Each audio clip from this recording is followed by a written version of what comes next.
Popping live here.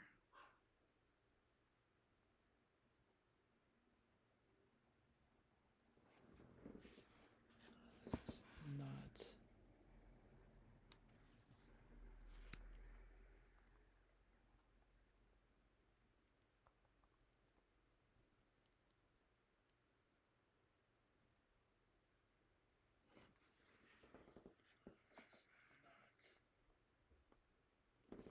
Alright, this is offline. What's going on here?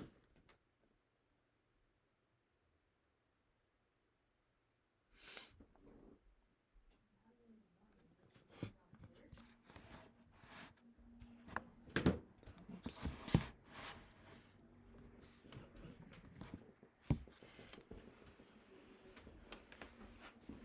Alright. I think I got this one up and running. Whoops.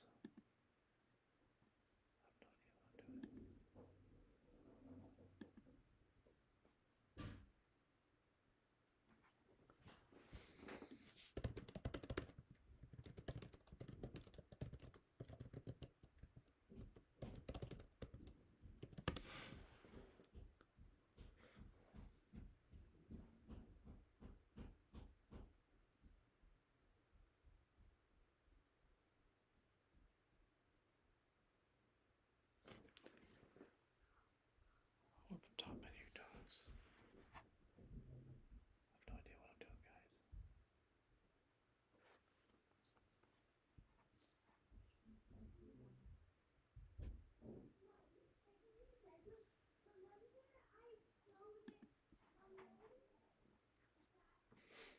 I have no idea what I'm doing right now. I'm trying to figure out this.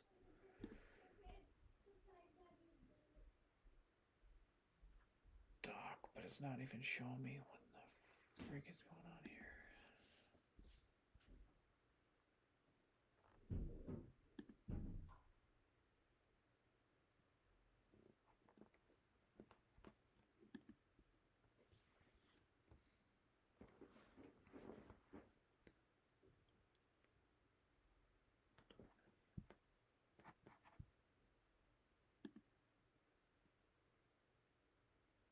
There we go. Docs.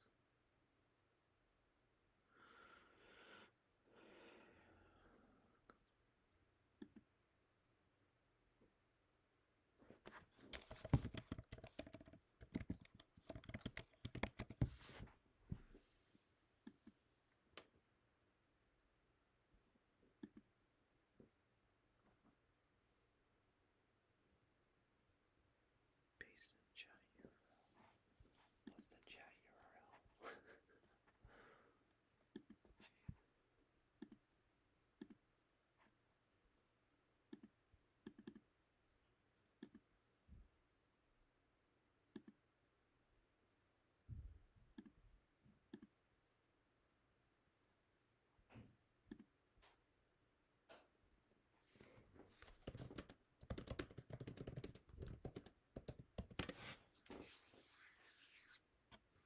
Feel free if you have questions, ask me about your dog. I'm trying to figure this out right now, but I will figure it out.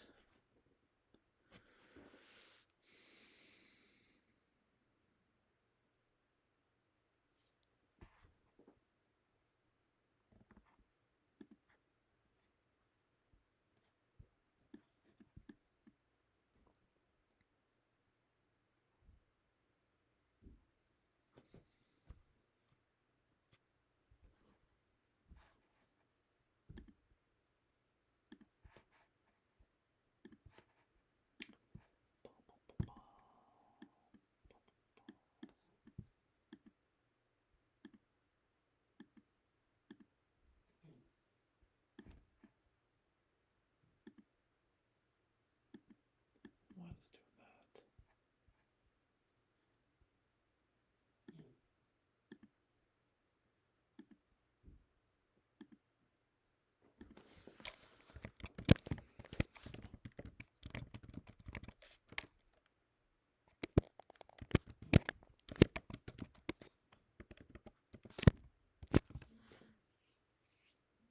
Oh my goodness, how many times do I have to sign into this bugger? Yes, it's me.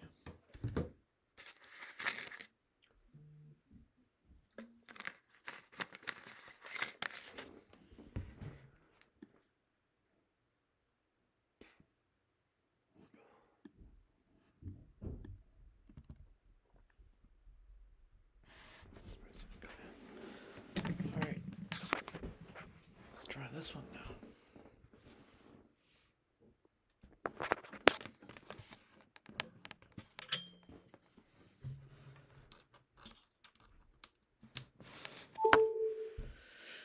Oh my goodness.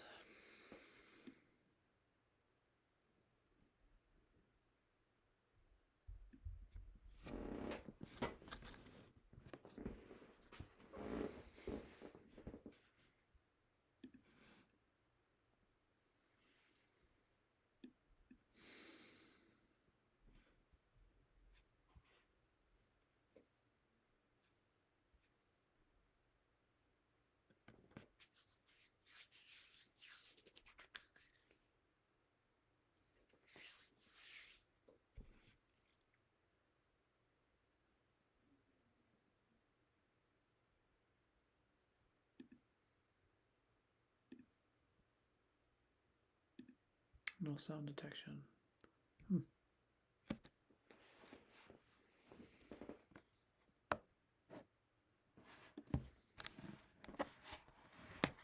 Oops.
If it saves on this one.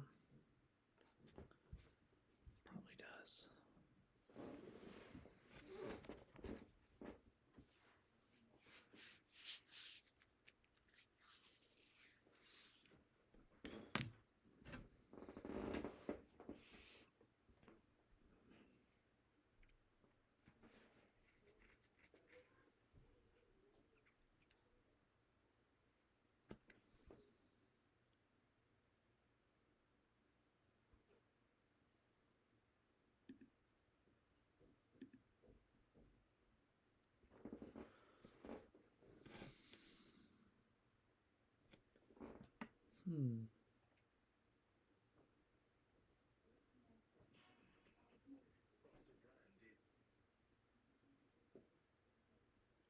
That's so weird. It doesn't show it's live.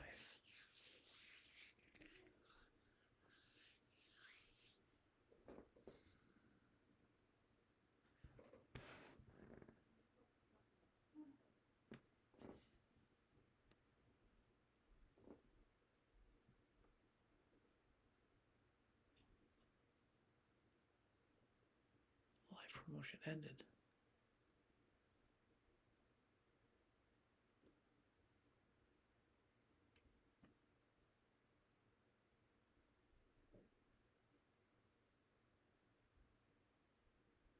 Well, that sucks.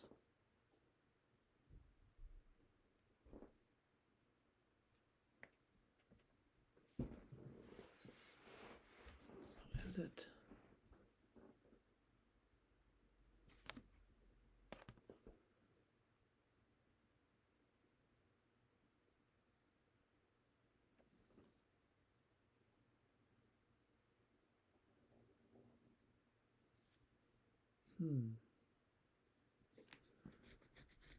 Total duration.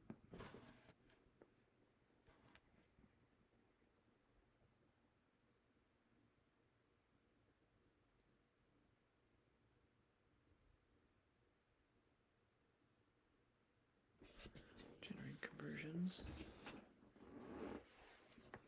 Hey, how's it going? If you have questions about your dog, please feel free.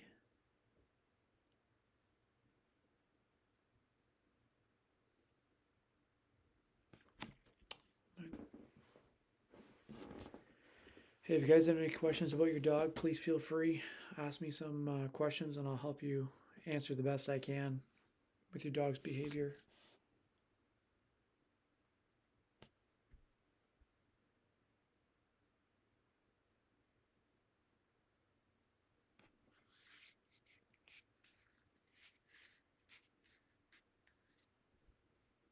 How you guys doing tonight? If you have any questions about your dog, please feel free.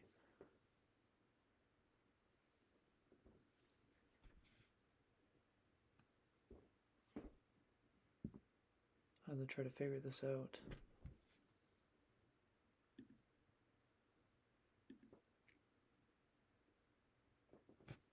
Hey, how you doing tonight?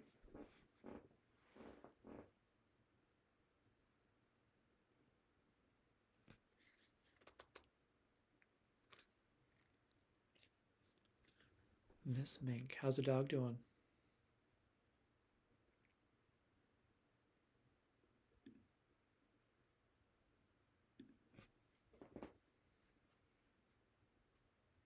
I'm trying to do YouTube on top of TikTok. I don't know how well I'm doing on it because with YouTube they save everything, and so there's going to be a lot of dead space. It's a pleasure to meet you.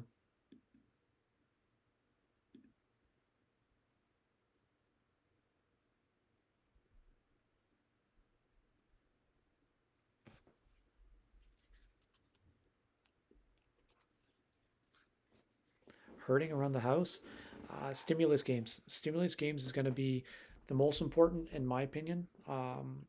You want to, when it comes to dogs' behavior, it's really comes down to like us. You go to work because you make X amount of dollars. There's really a choice when it comes time for attention. So you just want to give them more of a value than chasing the cats. Stimulation games would help with that.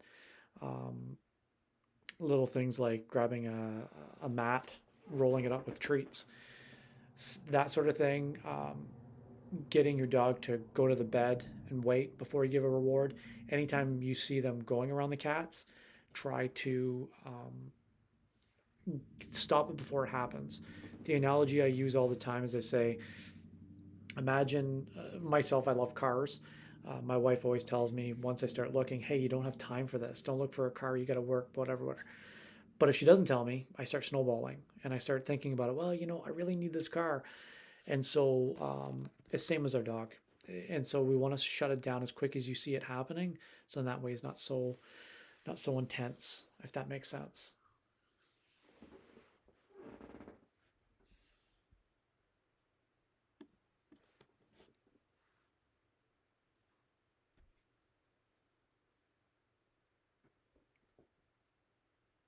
Herding dogs are the best. They tend to get fixated on something, but they're very intelligent at the same time. So that works to your advantage. Um, a lot of times we use too much. We add in too many things and confuse the dog. Just make it simple, nice and simple. Say, hey, do this, go to your bed, sit, wait. I was actually working with a herding dog on the weekend, last weekend, and that was one of the goals. The dog was trampling smaller dogs. They had three dogs total. One was a big dog, then two small ones, and that was a big thing. Was that uh, the dog was trying to just play and just hurting these puppies.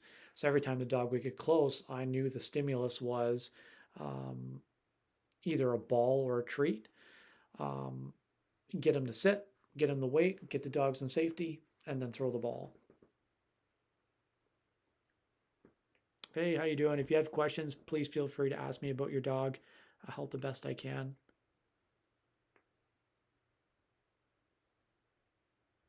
Yeah, it's knowing he'll get the treat. The goal is when it comes to treat-based behavior is that you do it just as long as you're getting the desired outcome. Once you get the desired outcome, you start scaling back on the treats. It's almost like you're trying to slowly wean a child off of using a soother or anything in life, medication. Go on a medication, especially anxiety medication. Um, what we want to do is wean off. So start replacing petting, touching, all that sort of stuff. Get them interested in wanting you, and then kind of get rid of that treat, if that makes sense. how can I deal with my dog with every time I feed him? Is he giving aggression when you enter the room? It depends on how severe it is.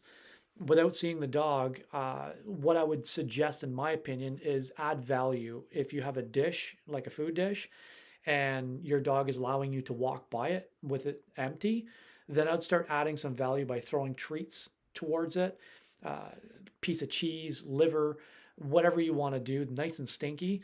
What we're looking for to throw it and add value instead of take away. For whatever reason, sometimes dogs resource guard, whether that be, their past trauma when they're a puppy, um, whatever the case may be. You'll have to give me a little bit more detail on it, but if you give me more detail, I'll be able to figure it out for you.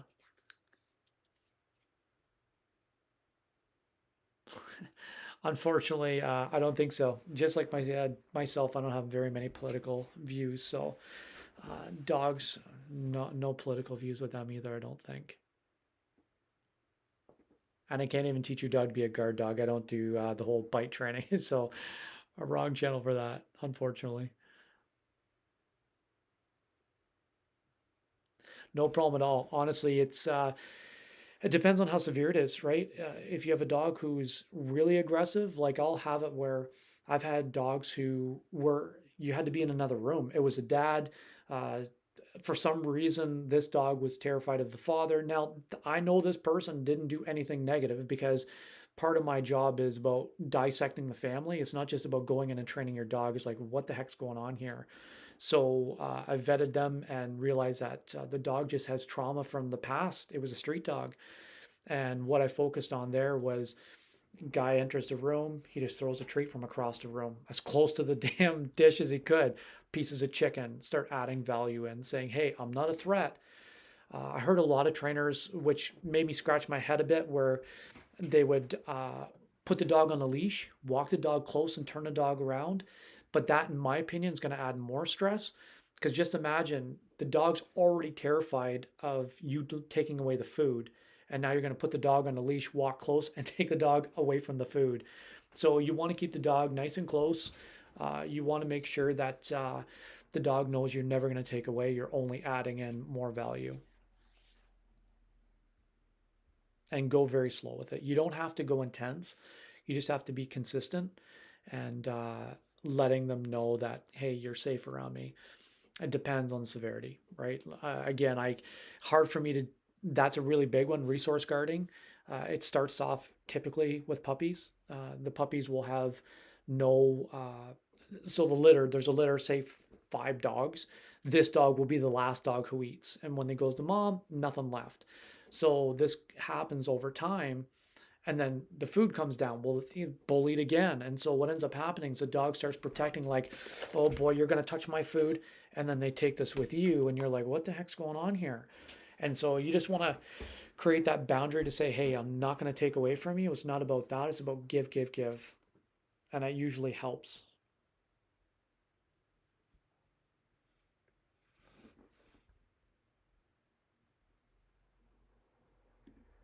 Hey guys, as I was saying earlier, if you have questions, please feel free. Let me know. I'll try to ask or answer any question you have about your dogs, um, making sure that you get as much guidance as you can through this chat.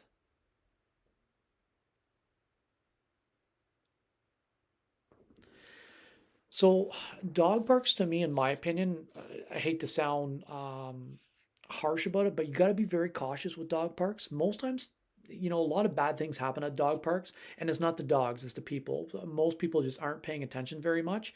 So, my first caution would be if you go to a dog park, great. Just do one thing before you go in. Look at the people that's there.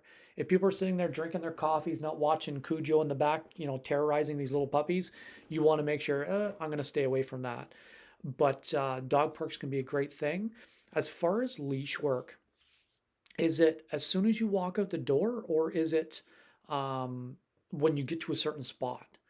That's a question I want to ask you first, because if your dog is reacting right out the gate, and most times people say, well, he runs away to put the harness on, or I get the dog on the harness and then they're amped up and they try to leave. whenever you see another dog. So I'll go back to the first question on that is, does your dog ever kind of run away from the leash at all? Is your dog calm before you walk out the door? Are they pulling out the door like, let's get this over with? Typically, why I ask these questions is the most common thing people say is, well, Jack, the dog just has to pee on this specific tree. And we got to go outside, and they have so many different reasons why they're so used to their dog doing these behaviors. So if your dog is nice and calm on the leash, we want to make sure starts spinning and bites at his leash. Okay, so that tells me a lot. That tells me that. Now, have you ever gotten close to another dog? Like, has there ever been a reaction, or is it like, is he getting down in play mode, like ears back, tail up and wagging, or is it like stiffened out, whites of the eyes, not looking, kind of turning to the side, showing teeth at all, anything like that? Because that behavior makes a difference. And he was perfectly fine. Is it because it could be either two things? It could be he's really excited, he wants to play, or he's being hesitant and saying, I don't feel comfortable, I need to protect mom. There really is. Okay, so he's excited. What I would do there is get your neighbor to help you with this. Telling people no is one of the hardest things you'll ever do, especially on the leash, because people will always, saying no to anybody in any career and anything, saying no is like, people will always resist. The psychology behind it is really weird, but as soon as you say no, you're adding an obligation that people will always try to resist. And so what you want to do instead is you want to give them a tool, you want to give them a task. And so I would get my neighbor, your neighbor, and I would say, hey, you know what? We're going to do this ahead of time. I just want you to sit here. I'm not saying you can't touch my dog or go near my dog, but if you can just sit there and we're going to work in stages to get to you. That way you can get a little bit of control and you can regulate the emotion a bit. So instead of having him from a distance and just go up and he drags you, maybe get him to stop as soon as you see that dog. Bring in something like a touch marker where you put your hand down and say, touch my hand type deal, or do something he understands. Sit, look at me, whatever you've trained on, try to get the focus on him. If he's not looking at you and he's looking at that dog, then either there's two things. Number one, the reward of going to the dog is much higher than the value you're going to give him, such as a treat, a pet. If you can get something like a high value piece of cheese and he's looking at that piece of cheese and saying, heck with the dog, mom, what do you got for me? Then you know, okay, we can work closer and closer. You just have to have a value that you're working yourself up to. And that's really what I'd recommend is start in stages, start from 15 feet away, get him to sit, yes, good boy, reward, 10 feet away, yes, good boy, reward. And this way, it's not about winning or failing, it's about information given. If he's 5 feet away, he's like, I need to see this dog.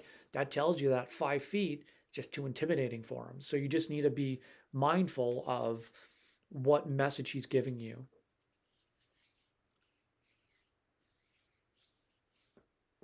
Difference between an angry bark and excited bark. Usually with an excited bark, it's a little bit more high pitch, like a real high yelpy style. Again, without seeing the dog, it's really hard to determine how they are, but I look for the body language more than anything. I look at what is the dog doing? Is the dog closed off or is the dog getting in play mode? Usually they get down a little bit, ears go back again, tail up.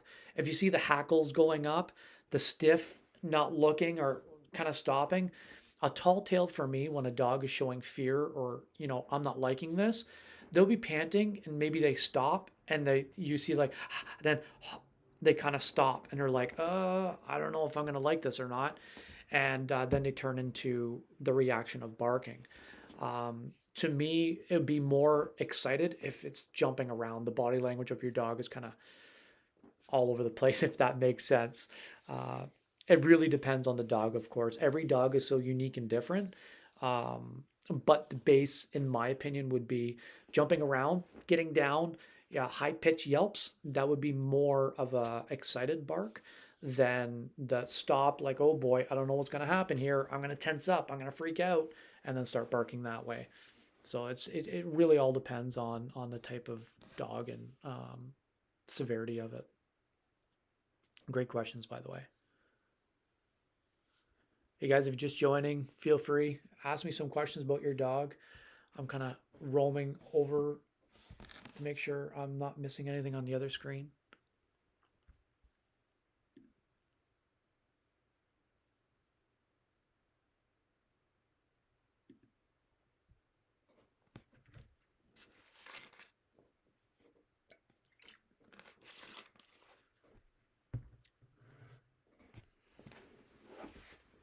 You should always reward good behavior. Um, at the beginning, it's like a job, right? I tell people, when I go to people's houses, I always make that joke. I say, you go to work tomorrow because someone's paying you to do a job, just like you're paying me to be here. I didn't come here for free. I'm doing it for money. That's the reality of it. We all have a motivator. And you can say, well, it's bribery to give treats.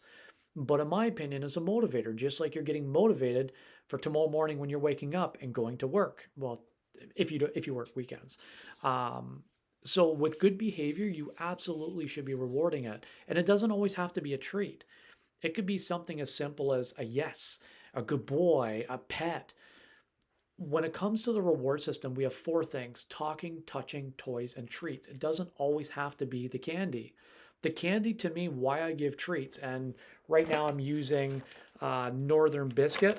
Um, my dogs like it because my one dog has pancreatitis, but usually I use Crumps. That's my go-to, but I use every type of treat. But Crumps is usually my Cadillac. And so with that, do if I do some sort of positive reinforcement, if I'm trying to use it for a system of information, then I'll use the high value. If he's just sitting down beside me, yes, good boy, give him a pet. But don't be afraid. The more times you reward the good behavior, the more times they're going to know, hey, what else can I do for the reward system?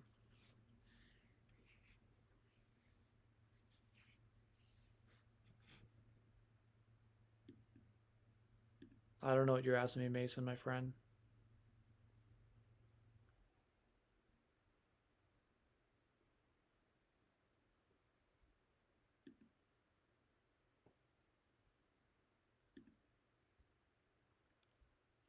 Crumps is the best. I like Crumps. I think that beef liver mini trainers, the reason why I use it the most is because one, it's small, it's tiny little biscuits. Um, and with that, you can use a lot of them. Your dog's not getting full. And so it's important that you don't want to be getting your dog too full when you're training, because just like anything, it's eat a nice big meal at a restaurant. By the time you get to dessert, if you've already eaten too much, you have no appeal for it. Now at the beginning, you're starving. You're just like, I want everything. So definitely use small bite-sized treats. The reason why I like Crumps the best is because I don't even know if I have a bag anywhere near me, but they're tiny. They're tiny little cubes. And if anyone ever tried to break apart beef liver, you'll know firsthand that holy smokes, is it ever hard to break apart. It's like it turns to powder, and then half your bag is powder, which kind of sucks because you just waste your money on powdery liver.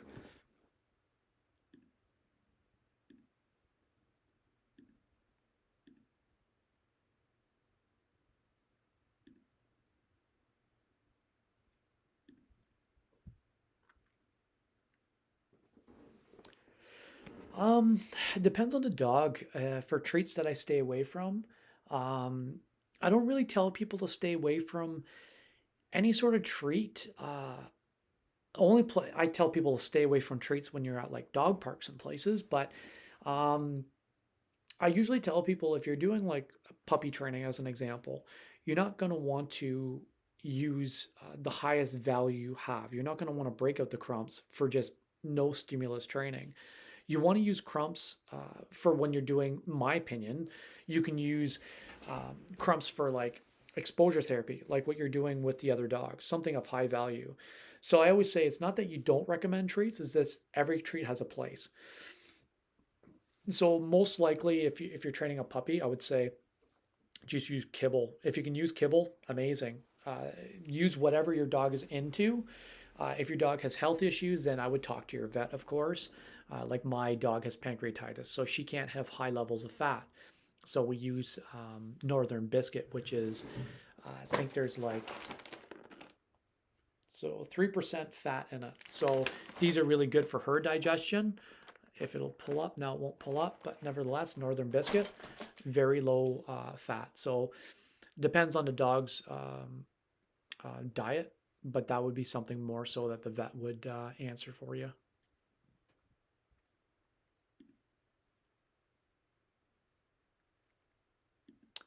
Welcome, guys. If you have any questions about your dog, please don't hesitate. Ask away.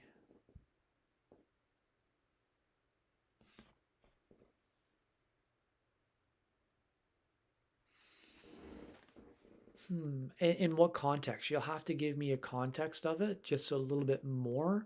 Um, Gagging's not really a response of anxiety. Anxiety would be like licking the lips, yawning, looking away. There's all stages of it.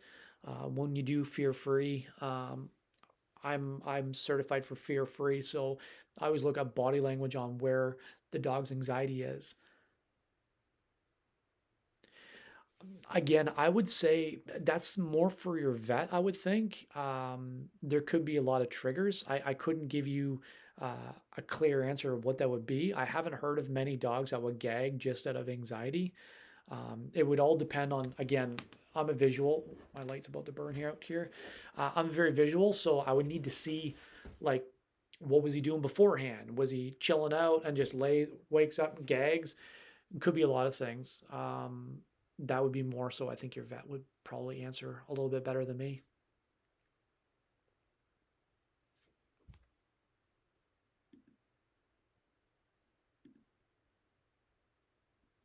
Well, thank you for the questions, and thank you for the coin, I think it's called. I don't know. I'm not very good with TikTok. Welcome, guys. If you have questions, please let me know. The gift, there you go. Would love to answer your questions about your dog if you have questions.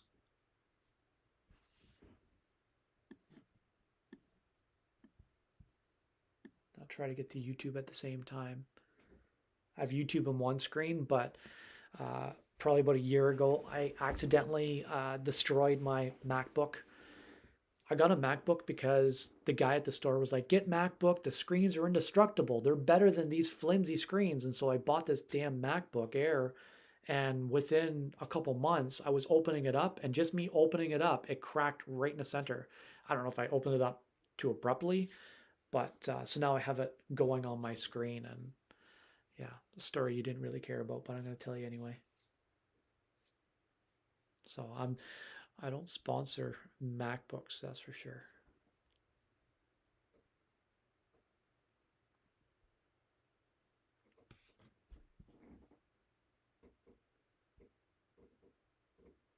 Hey guys, welcome to the channel. If you have questions about your dog, please don't hesitate, reach out. And if you have a herding dog,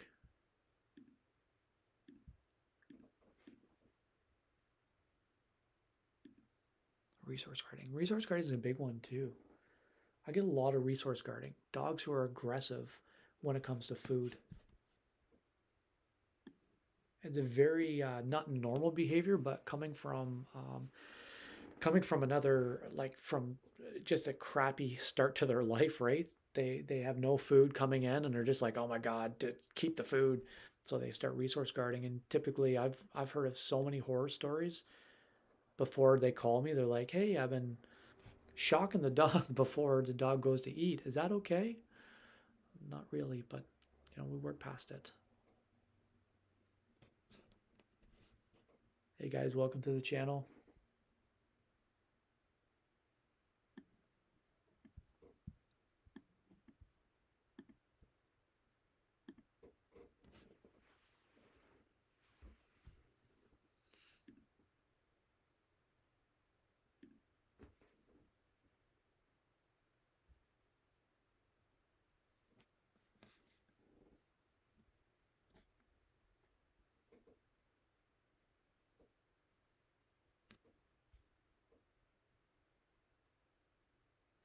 Yes, I do. So you can look up www.thedogcoach.ca. I'll put it in.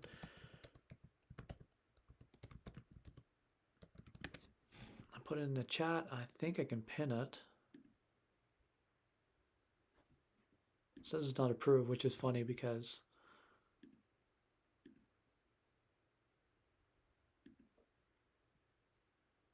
but I would go to the dogcoach.ca. You can look me up on all of my handles and reach out to me. You can PM me depending where you live. And yeah, we can figure out a solution. If you live out of my area, I can definitely make sure that we do online. So with me, especially with my online stuff, I'm very thorough. I like to jump on a Zoom with people and really dive deep on what's going on. I don't like just giving people work plans. Not that there's anything wrong with that. Those trainers who do, I'm not knocking them, but just to me, I need to understand, I need to visualize what's happening. So if you live out of my territory, we can jump on Zooms and figure it out from there. And dogcoach.ca, check it out. Would love to hear from you.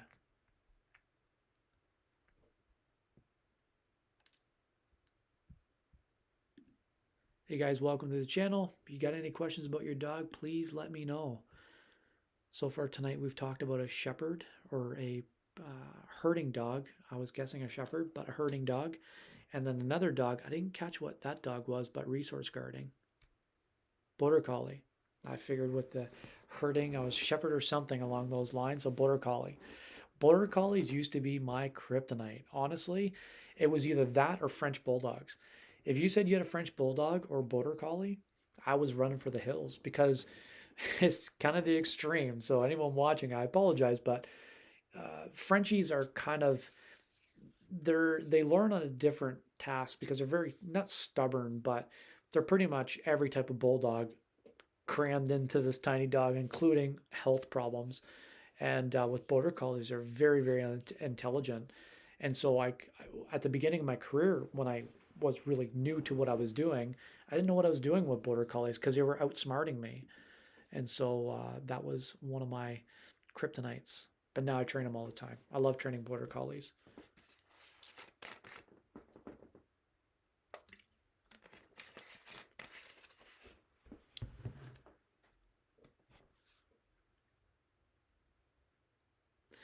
So this is very common. Why does my dog bark at the TV? How do I calm him down? I'll repeat the questions for the other channel so I tell you why I'm doing this. So barking at the TV, your dog doesn't realize it's a TV. Your dog thinks it's a window. And so most times they're barking because excitement or want to play or see another animal. And so I would be doing exposure therapy on that. Everything that I do is exposure therapy. The purpose of the exposure therapy is so number one, you don't overwhelm yourself. Number two, you don't overwhelm your dog.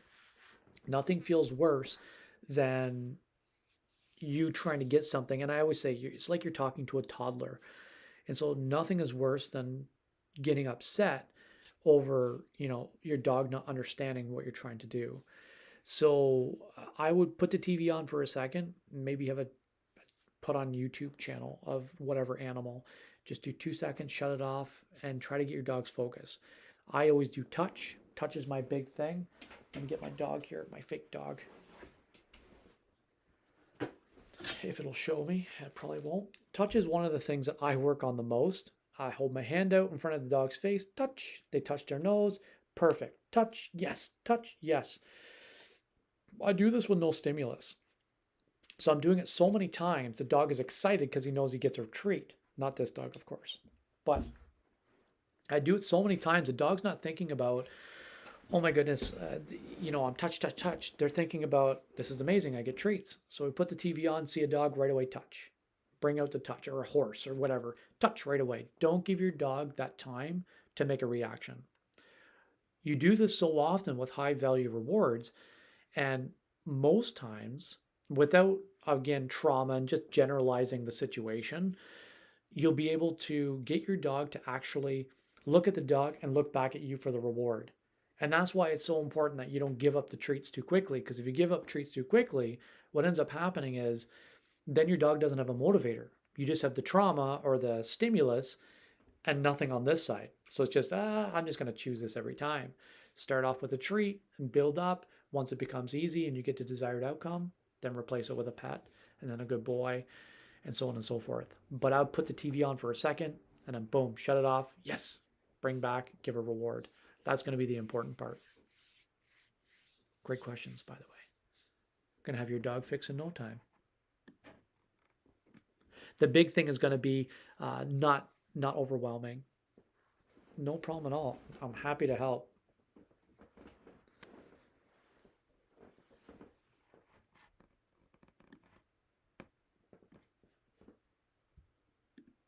Let's see here.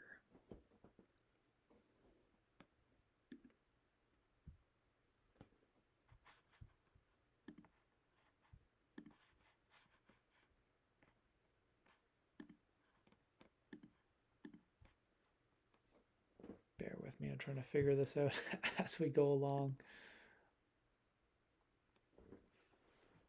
I gotta have one system, and I don't, and I should, but we'll figure it out.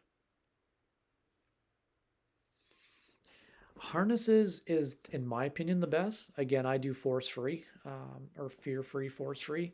So, in my opinion, harnesses are the way to go.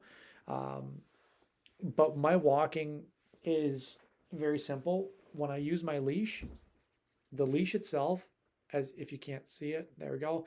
It's just made for safety net.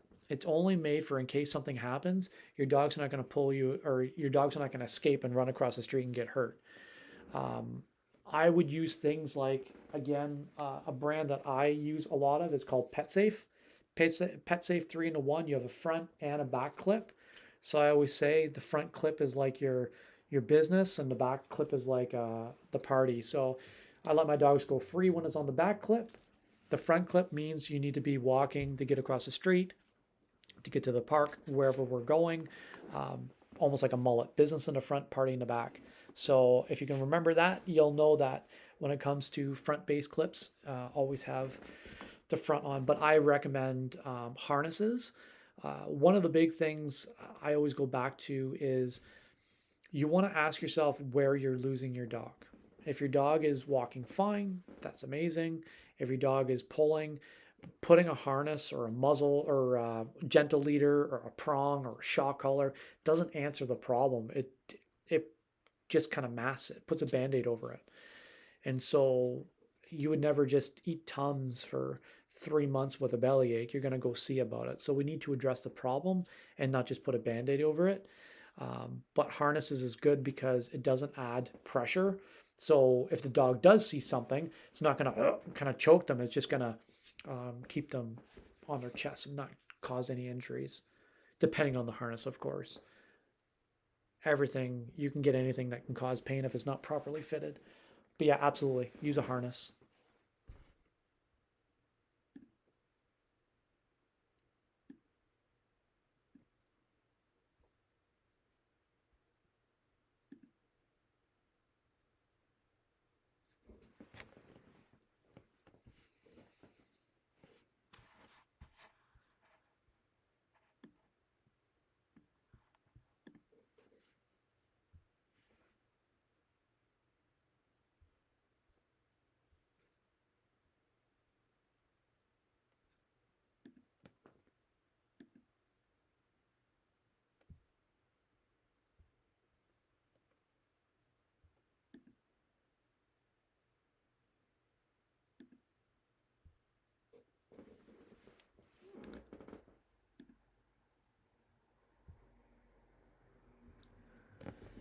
Hello, welcome. If you have questions about your dog, by all means, please ask.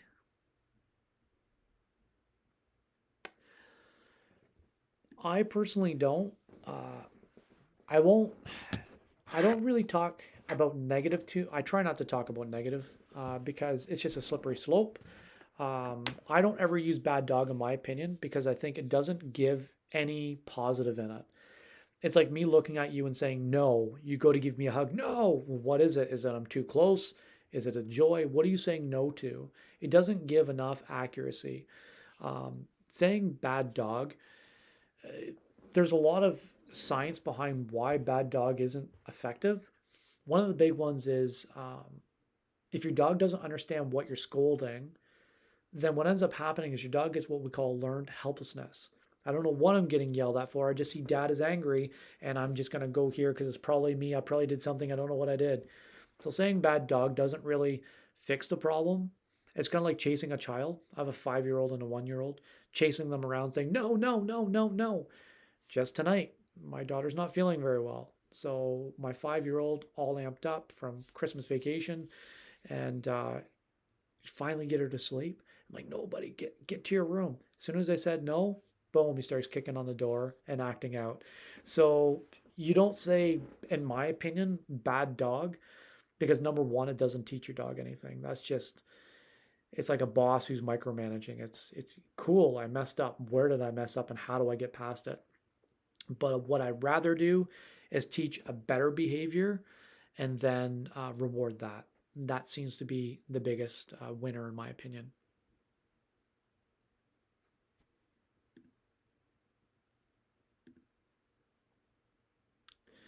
No problem at all. I love the questions. It's uh, it's funny because with there's so many ways to train a dog, and so I just follow mostly all science. I follow guidelines on what the safest, easiest approach is, only because it seems to me the most effective. It's the easiest to teach. It's fun when your dog becomes an active thinker. What they end up doing is they want to do better. It's like a child, right? My son today, that's why I have my crayons out, because we were having a hard time today. He was just struggling so much. Holy smokes, he was so amped up. And my wife is like, she's like, holy smokes, like I'm going crazy here. Like we're all stuck in the house because it was like an ice storm. And so I'm like, all right, buddy, let's go upstairs and draw a picture. Well, right away when we're doing a picture, Daddy, do you like this? Do you like that? And now he's engaging because he just wants to do and have fun. He just wants to do good things because you're getting that brain going. And that's what training is all about. It's all about getting that brain moving. Welcome, guys. If you have any questions, please don't be afraid to ask. We've gone over resource guarding. We've gone over leashes. We've gone over anything, but ask again. I'd love to hear it because every dog is unique and different.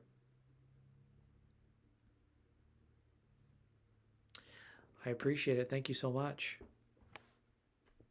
I'll be having a lot more. I'm going to try to do usually 8 p.m. Eastern time, depending on what time I can get my kids to bed. But I usually jump on around this time. And then, yeah, feel free, jump in, ask away. Talk to the YouTube chat. Welcome, guys.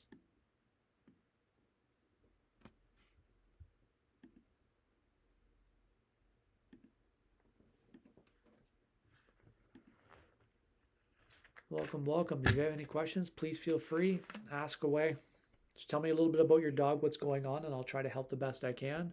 The more specifics you give me, the better.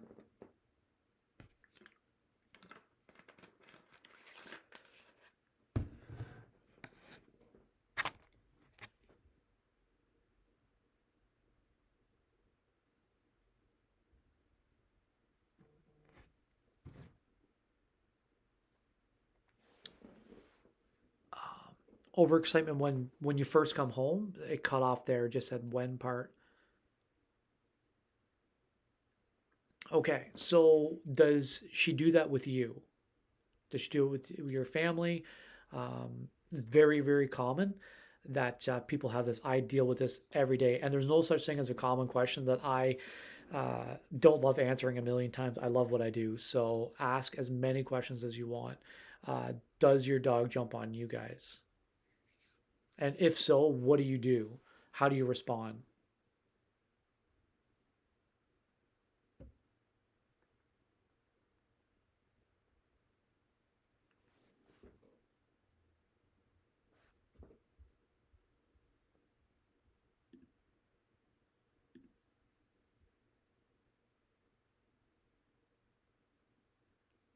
So this is very, very common. And so I always say, when it comes to dogs jumping up, it's different between husband and wife, masculine, feminine, whatever the case may be. Because my wife, I had one time, and as embarrassing as it is, before I became a trainer, my one dog, I come home like, where's Harley?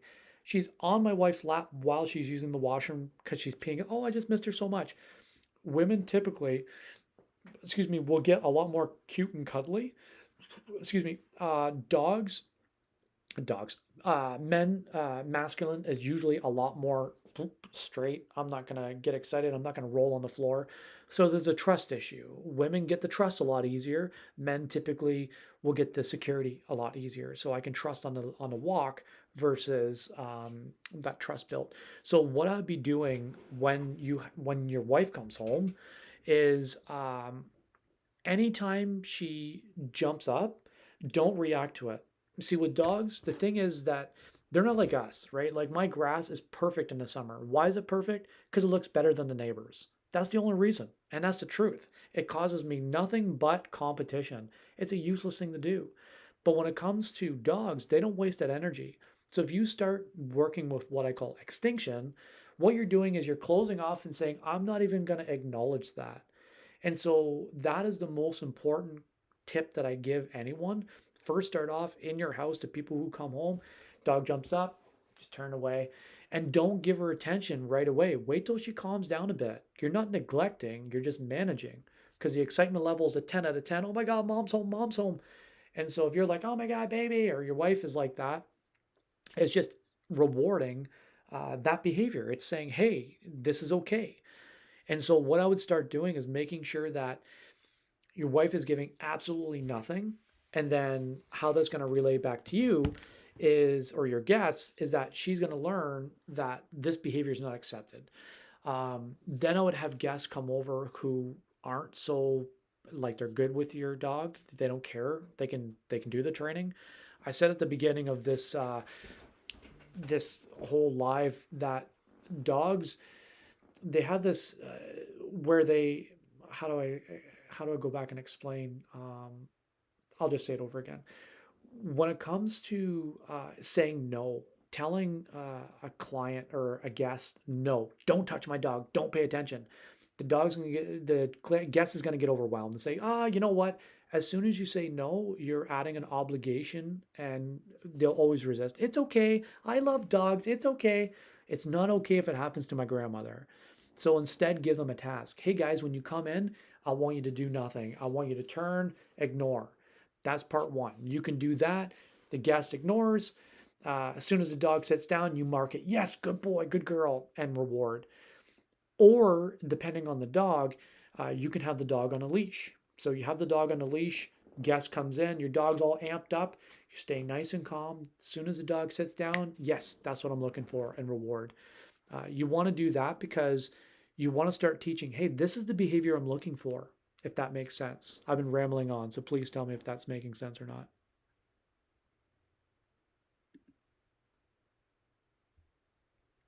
The goal is you want to either one, ignore it.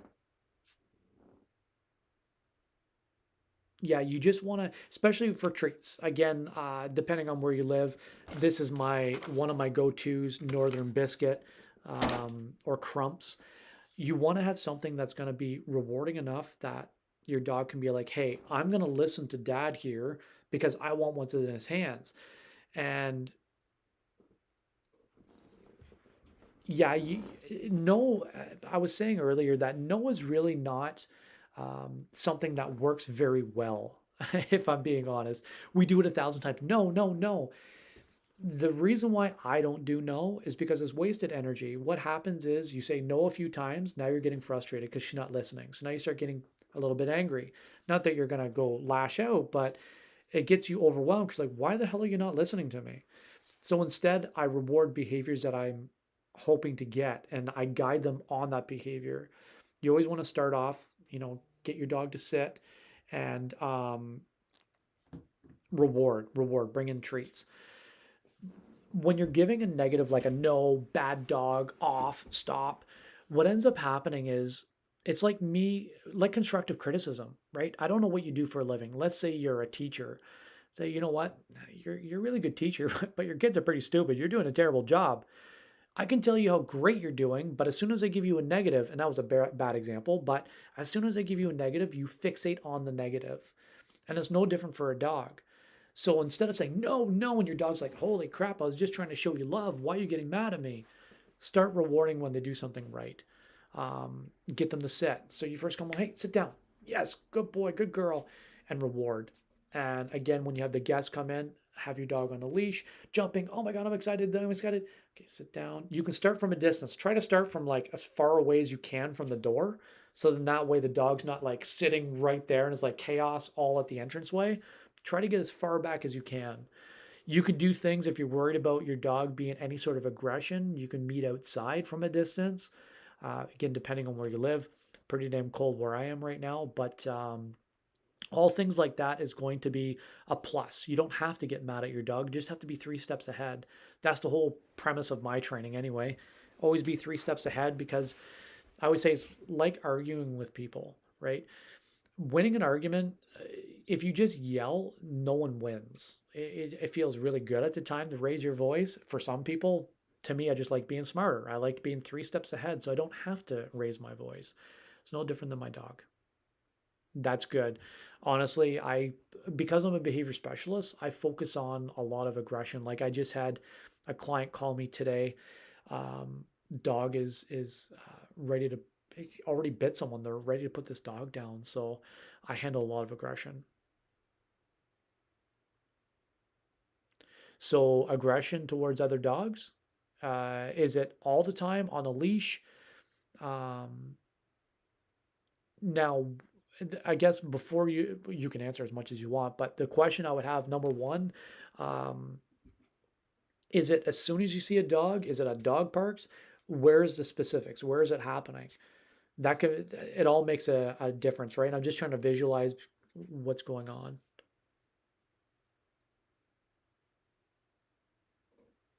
Yeah. So that there, and welcome chat. Any questions you have, please feel free, join in. I'd love to hear from you. So what I do there is dogs are really simple. It's complicated, but it's simple. You're either too close or you're too far away. There's no in between with a dog. It's almost like, just imagine that one kid that's brutally honest. Like, I don't like your food. My nephew's like that. He'll call a spade a spade. I'm kind of like that, but I'm a little bit more kinder. But dogs are very much like that. It's you're too close or you're too far away. I see the dog, I'm ready to fight. So what I would do in your situation, without knowing your dog and without doing the whole spiel, what I'd be focusing on is, have you ever done positive reinforcement with treats? Because that would be my first start. Is I would start giving a value. I'm not sure what you do for a living, but you essentially work for money, just like I go to people's houses for money. Um, you want to be doing it very often. Reward based training, where the big view comes in, where people kind of slide away, is a few things. Number one, there's always someone chirping in your ear saying, oh my God, you're wasting so much money on treats. I went to McDonald's yesterday with the kids, not yesterday, a couple days ago, and it was like $50. And I didn't even think twice about it, right? So if I spend $9 on a bag of treats and it lasts me a month and a half, that's a small price to pay to get a good dog. That's number one. Number two is that you're not always going to be using treats. Reward system, if done properly, is touching, talking, toys, and treats. It doesn't always have to be the kibble. You have to have a marker though, the cue and the marker. A cue is saying something like sit, stay, wait, etc. And the mark is as soon as they do it. Bum touches the floor. Yes, that's what I'm looking for. I personally use yes. That's my word. Some people use a clicker. Some people go make a sound. Whatever tickles your fancy, as they say. But what I'd be doing is I would start doing it with no stimulus.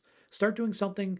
My good girl is fine, but the problem with good girl is that by the time you get to the girl part, she's forgotten what she's getting marked for. It's got to be sharp. It's got to be quick. So you got to be like, yes, yes, yes.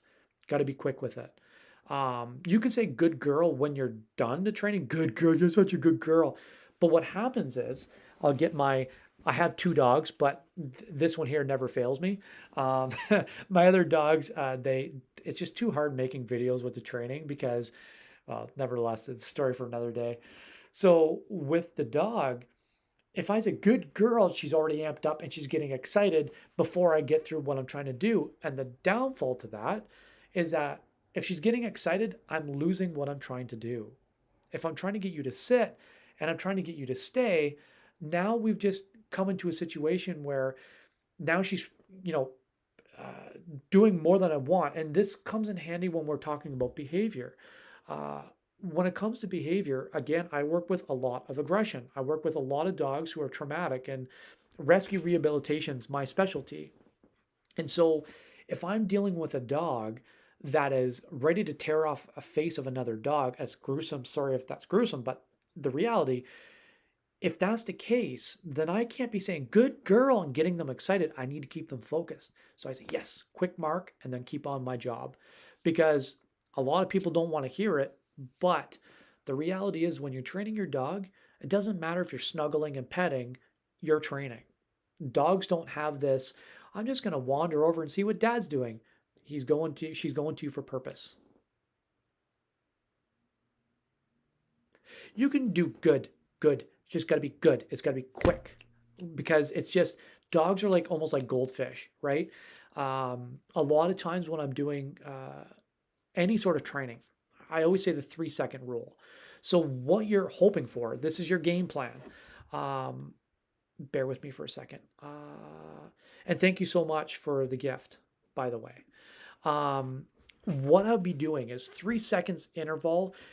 If I see a dog, I'm giving it 3 seconds. If she doesn't check in with me after 3 seconds, I'm going to do touch. Touch is one of the most common things that I do. I do touch. I put my hand down, and you're going to try this tonight. You're going to get your dog. You're going to go touch, go nice and close to her face, wiggle your fingers if you have to. She touches her nose. Yes. And you're going to do this 1,000 times. Not really, but you're going to do it a bunch. Touch, touch, touch, touch. You want to get to the point where you can say it across the room and your dog's bolting to come touch because they want that treat. Why I do this is we create that positive situation.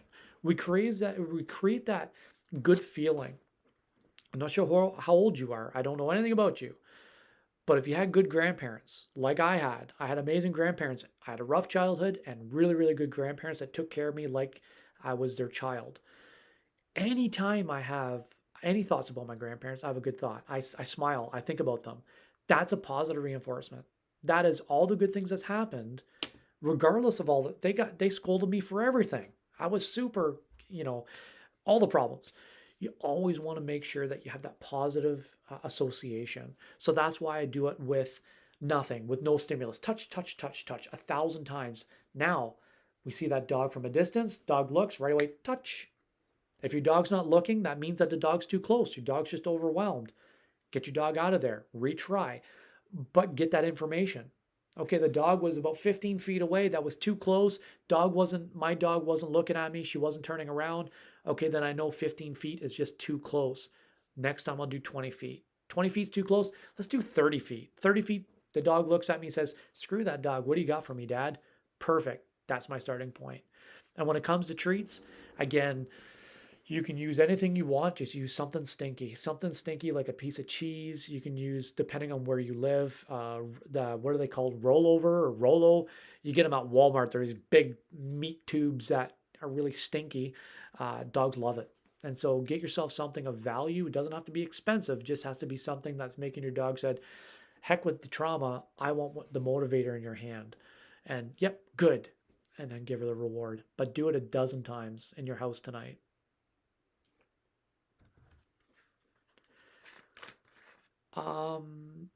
Crate training issues with your 9-week-old puppy. What type of puppy is it? What kind of dog? I'll just go by Strong. Strong, hopefully I answered your question. You can definitely keep talking to me about this. Bear with me. What's going on here?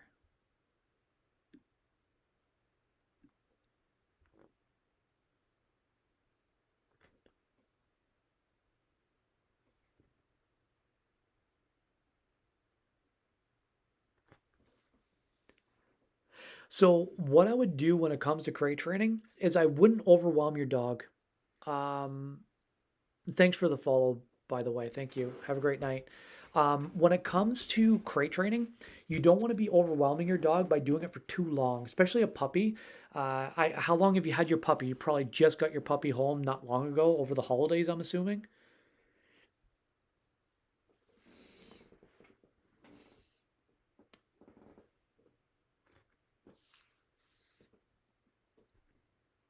Okay, so just imagine it's been 4 days.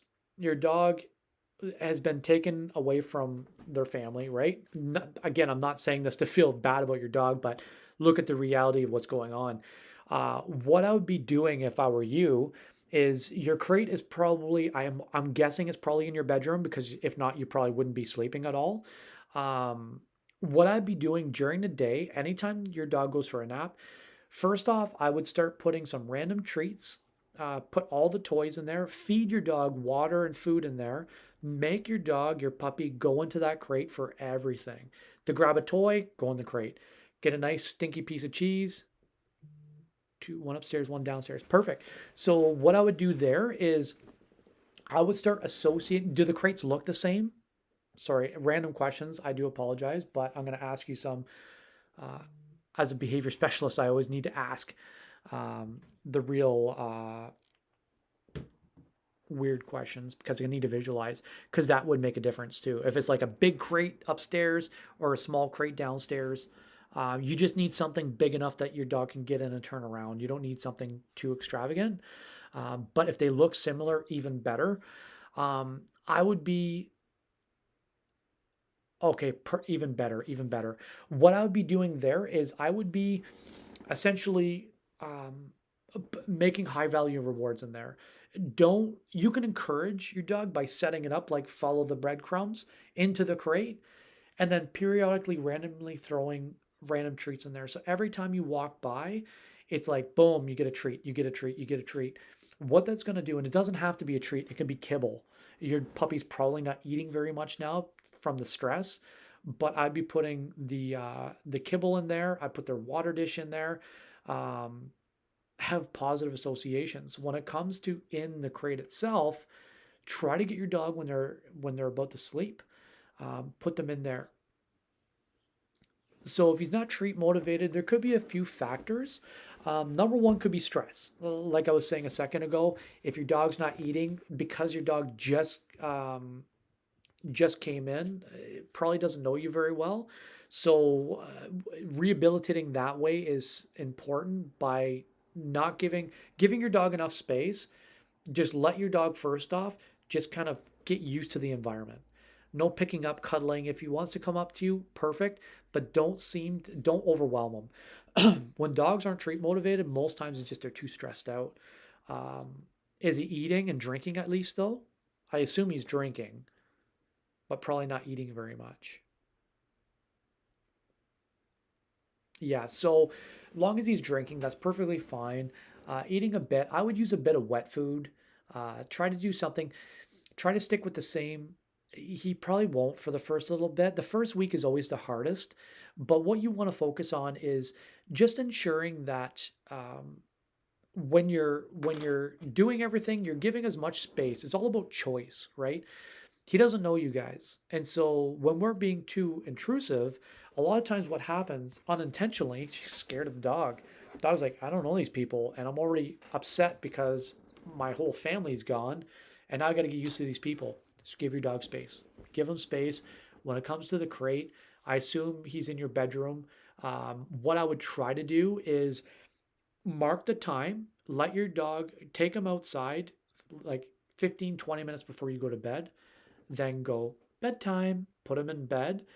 And then if he starts to whine, I'd be putting my fingers, seems to be very affectionate. That's good then. If he's really affectionate, that's even better because as I was about to say, if he starts to whine, I would be putting my fingers in a crate going shh, making the shush sound while your fingers are in the crate. It's important that you don't open the crate and let him out every time, unless he's like, freaking out and howling. But if he's whimpering a bit, you want to stick your fingers in there so he can, hear you and see you and shh, being comforting. It's important to comfort, but it's also important to track, okay, well, it's been 6 hours. He's probably got to pee. 9 weeks old, he's going to be peeing a lot. When he first wakes up, after he eats and drinks, after he plays, after he takes a nap, all those times. And so, step one, because depending on where you live, it's almost bedtime. I would be putting him in his crate after he pees, say bedtime, put him in bed, and then when he starts to whimper a bit, put your fingers in there, shh. But tomorrow, um, if you don't work tomorrow, I would be just getting him in there, putting him in there for 30 seconds, letting him go, yes, good boy, give him a snuggle, and then get on with your day. But try your best to get him in there. And when you're desensitizing, it's not about you did 5 minutes today, you're doing 20 minutes tomorrow. It's about ebbs and flows, peaks and valleys. Almost imagine anxiety. Anxiety isn't about, okay, today I was good, tomorrow I'm going to be better. It doesn't work that way. You're going to have struggles, but if you have more positive, you're going to have a better outcome. Try it all and jump on my next live and tell me how it went. The beginning is awful. It really is. There's no easy way around it because every dog handles it differently. It's just a matter of being patient, understanding your dog's going through a lot of stress. And so you would never tell someone having a panic attack, like, suck it up, fella. So you just want to be empathetic. But great questions.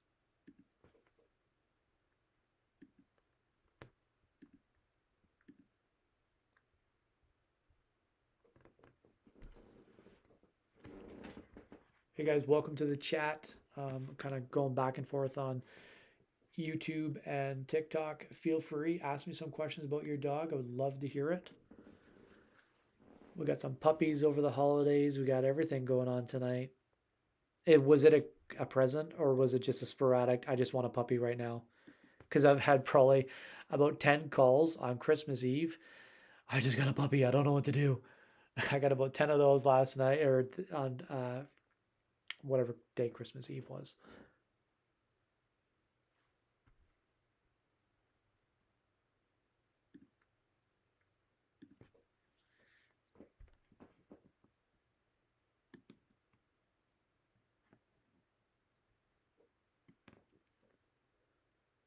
Oh, I'm sorry to hear that. Schnauzers are such beautiful, beautiful dogs. That is my all-time favorite dog to train. But it's any Schnauzers, and the second one's going to be unique. It's going to be pit bulls.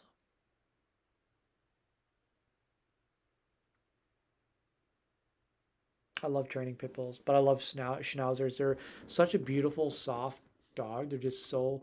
Is that what you have again? Did you get another one, or what's your puppy you have this time?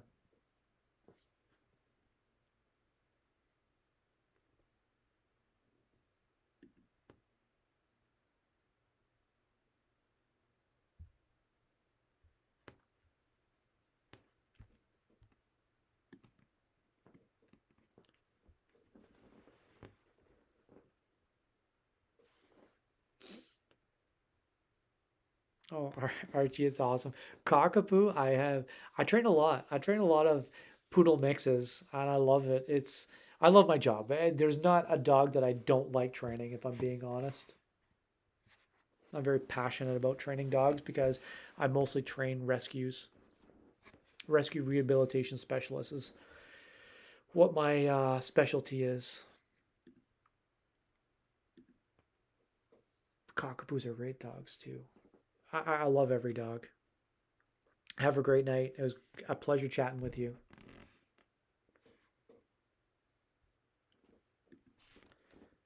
If anyone lives local, this is my website. Check out thedogcoach.ca if you have any questions and want help with your dog.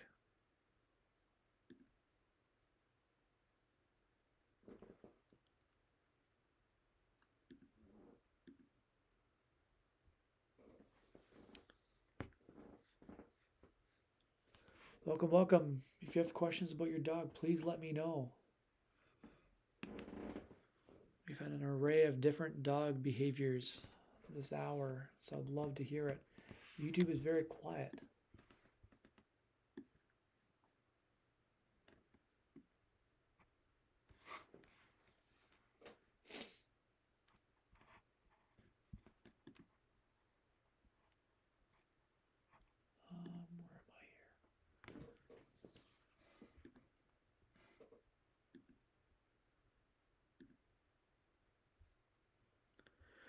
Welcome, welcome. If you have questions about your dog, please don't hesitate. Ask away. I would love to hear about your dog. It's Friday night, and what better to do than talk about dogs and help people with dogs?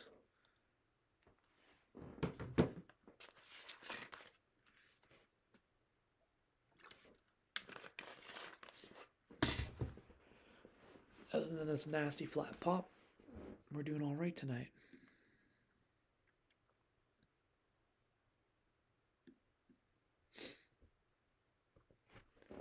Welcome, guys. If you have questions, please don't hesitate. Ask away. And how's the banner look? Hopefully it looks okay. My background, I did it tonight. I don't know if it looks okay or not. I might keep it. What do you think?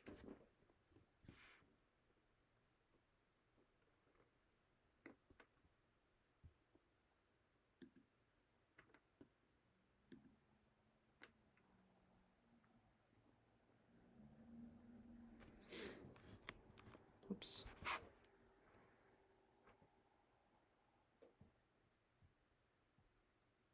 Let's see here.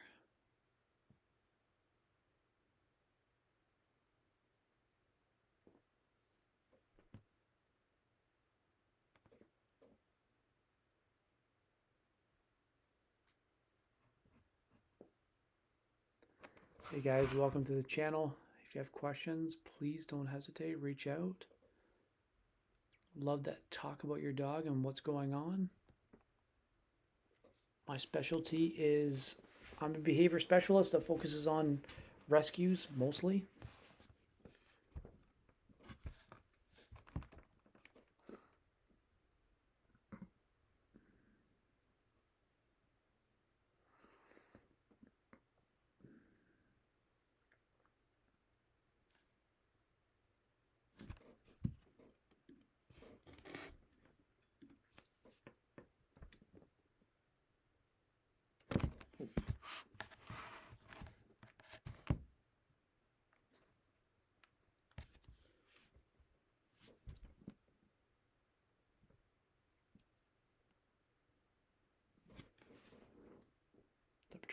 I do positive reinforcement.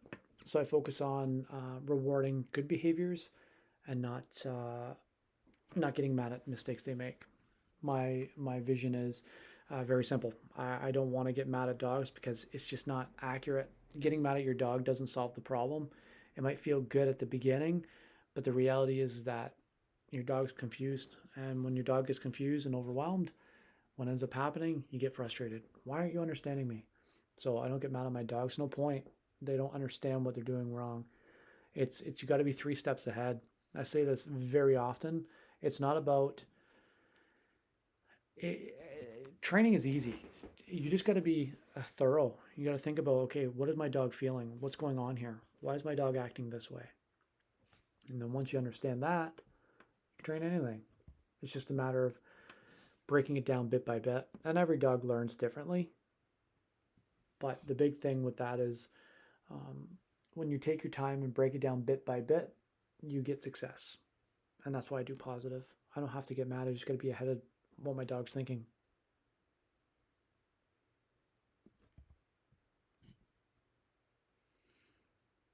All right, guys, if you have questions, I'm probably going to be jumping off relatively soon. So please don't hesitate. Ask some questions before I shut her down for the night. I'm going to shut down